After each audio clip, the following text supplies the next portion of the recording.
Election commission का 8 अक्टूबर को election कराने का हुक्म कलम करार दे दिया गया है। सुप्रीम कोर्ट ने इलेक्शन के इल्तवा के खिलाफ केस का फैसला सुना दिया। शौकत साहब एक दफा फिर हमारे साथ मौजूद हैं। जी शौकत साहब, कंटिन्यू कीजिएगा। देखिए, एक पॉलिटिकल केस ऑब्वियसली और उसका फैसला हुआ, लेकिन चूंकि अब ये फैसला आ चुका है तो आइन के मुताबिक हम इस फैसले पे बात कर सकते हैं। पहली बात तो ये है कि सुप्रीम कोर्ट के 17 जज, उनमें से इस वक्त 15 हैं, तो बाकी तमाम जज छोड़ते गए या ऑब्जर्वेशन देते गए और ये सिर्फ 3 जजेस रह गए थे जिन्होंने आज फैसला दे दिया। तो पहली बात तो ये है कि बाकी जजेस जो 3-4 की एक डिबेट शुरू हुई है मुल्क में, वो अभी तक डाई डाउन नहीं हुई। फिर दूसरी बात ये है कि जब पूरे मुल्क का ये मसला है, जब कोई बेंच या कोई सुप्रीम कोर्ट जब भी कोई फैसला देती है, वो कलेक्टिव एनवायरनमेंट को, कलेक्टिव एटमॉस्फेयर को ज़हन में नहीं रखती, अनफॉर्चुनेटली। अभी चौधरी साहब कह रहे थे कि जस्टिस मुनीर का दौर खत्म हो गया। ये मैं आपसे क्वेश्चन कर रहा था, 32 दिन देकर आपने ये जो फैसला किया, आपने तो जस्टिस मुनीर को एंडोर्स कर दिया।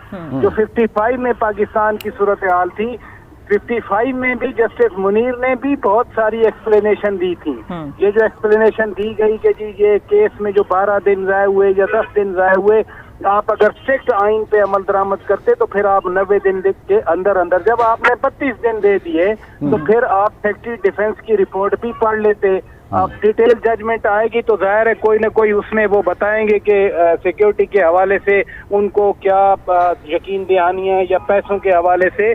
फिर जब जज हजरात ये कह दें कि 20 अरब रुपए अगर नहीं है तो हमारी तनख्वाहों से दे दें, यहाँ मैं तो हैरान हुआ इस बात से कि लोग भूखे मर रहे हैं, आटा नहीं है, और 20 अरब रुपए जजेस अपनी तनख्वाह से देने की पोजीशन में है, तो कितनी तनख्वाह होगी। मेरे लिए तो ये बड़ी हैरानी की बात थी। अगली बात ये है, मैं ये भी जरूर कहना चाह रहा हूँ, इन 3 रुकनी बेंच का अब फैसला बाइंडिंग है।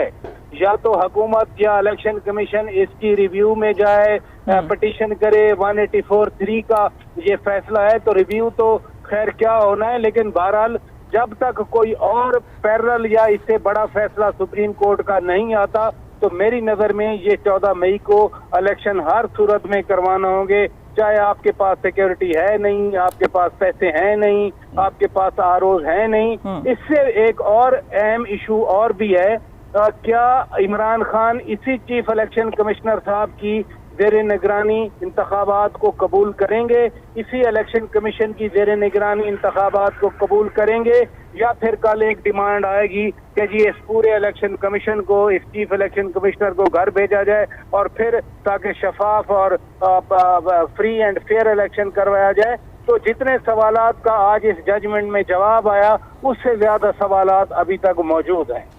ठीक, और आगे चल के सूरत-ए-हाल ज़ाहिर है कि कल भी ये बात हो रही थी कि हुकूमत जो है वो उसने अपना अदम एतमाद का इजहार किया हुआ है। इस अदम एतमाद के इजहार के ऊपर भी हम बात करेंगे शौकत पराचा आपसे, लेकिन इस वक्त सुप्रीम कोर्ट के बाहर शाह महमूद कुरैशी भी मौजूद हैं, बाबर आवान भी मौजूद हैं, फैसल चौधरी भी मौजूद हैं, और इस वक्त मीडिया टॉक्स का सिलसिला जो है वो शुरू हो रहा है, और साथ ही साथ